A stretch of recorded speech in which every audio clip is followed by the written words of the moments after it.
Hello everyone, welcome back to my channel kitchen of Jamuna. আশা রাখছি যে যেখানে আছেন সবাই খুব ভালো আছেন।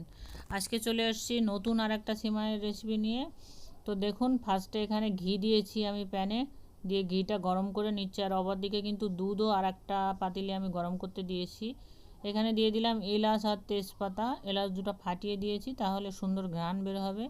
হালকা একটু ভেজে নেব। যখন এই মশলাগুলো দিয়ে ঘ্রাণ ছাড়বে, তারপরেই আমি এখানে সেমাইগুলো অ্যাড করব।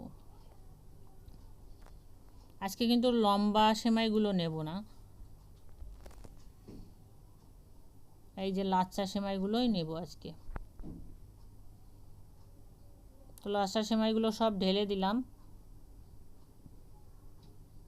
আপনারা ঘির জায়গায় সাদা তেল দিয়েও করতে পারেন, তবে সেক্ষেত্রে টেস্টের একটু এদিক ওদিক হবে।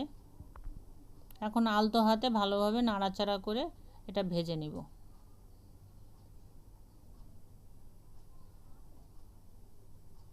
আর জালটা কিন্তু আস্তে দিয়ে নাড়াচাড়া করবেন, না হলে পুড়ে যেতে পারে। অপরদিকে দেখুন, দুধে কিন্তু বলক চলে এসছে।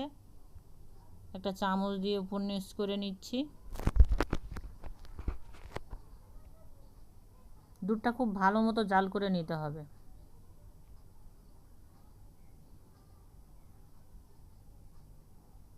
যে কোনো অনুষ্ঠানে অতিথি আপ্যায়নে কিন্তু সেমাইয়ের কিন্তু জুড়ি নাই বন্ধুরা।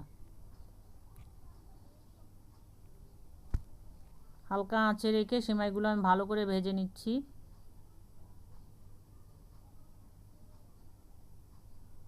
নর্মালি সেমাই খাওয়া যায়, আবার রুটি দিয়ে, লুচি দিয়ে সেমাই তো চলেই। কন্টিনিউয়াসলি এভাবে নাড়াচাড়া করতে হবে। হাত কিন্তু আমার থেমে নেই, একবার এটাকে নাড়ছি, একবার ওটাকে নাড়ছি। এখন চিনি দিয়ে দিচ্ছি আমার স্বাদ অনুসারে। আপনারাও আপনাদের টেস্ট অনুসারে চিনি দিবেন। একটু লবণ দিচ্ছি ব্যালেন্সের জন্য স্বাদের, তবে আপনারা চাইলে লবণটা অ্যাভয়েড করতে পারেন। অনেকে মিষ্টি জিনিসে লবণ খান না, না খাওয়াটাই বেটার।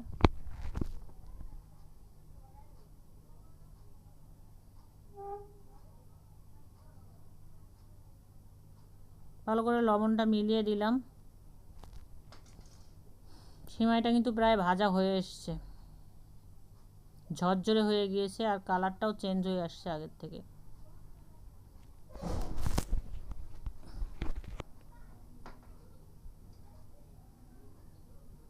সিমাই ভাজা হয়ে গিয়েছে বন্ধুরা। চুলার জালটা আমি এই পর্যায়ে বন্ধ করে দিয়েছি। এখন এই পাত্রের ভিতর আমি সেমাইগুলো সব ঢেলে নিচ্ছি।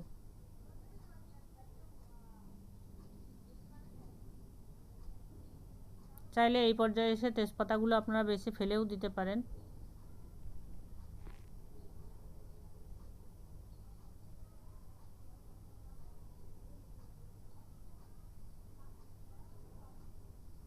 দেখুন, দুধটা কিন্তু জাল করে অনেকটাই ঘন হয়ে এসছে।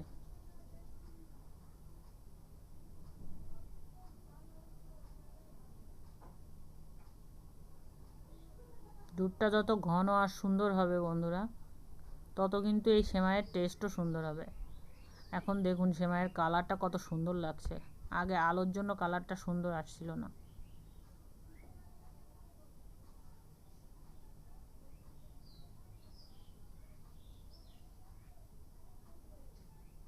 এখন আমি এর উপর দিয়ে সেই গরম দুধটা ঢেলে দেব। এই সেমাই কিন্তু ফোটানোর কোনো দরকার নাই, এই গরম দুধ ঢেলে দিলে এই সেমাইগুলো অটোমেটিক্যালি সিদ্ধ হয়ে যাবে।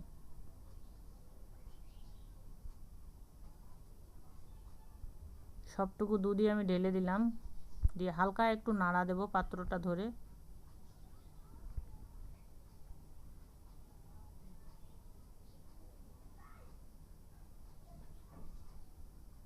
এভাবে কিছু সময় রেখে দেব, ঠান্ডা হওয়া পর্যন্ত অপেক্ষা করব।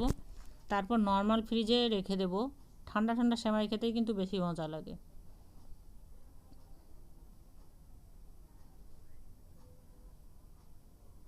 তো এতক্ষণ ধৈর্য ধরে তারা আমার ভিডিওটি দেখলেন, তাদের সবাইকে অসংখ্য ধন্যবাদ। সবাই খুব খুব ভালো থাকবেন। আর যাদের ভিডিওটা ভালো লাগে অবশ্যই আমার চ্যানেলটিকে সাবস্ক্রাইব করে দিয়ে একটা লাইক দিতে ভুলবেন না বন্ধুরা। আপনাদের একটা লাইক কিন্তু আমাকে নতুন ভিডিও তৈরি করতে অনুপ্রাণিত করবে। আজকের মতো টাটা।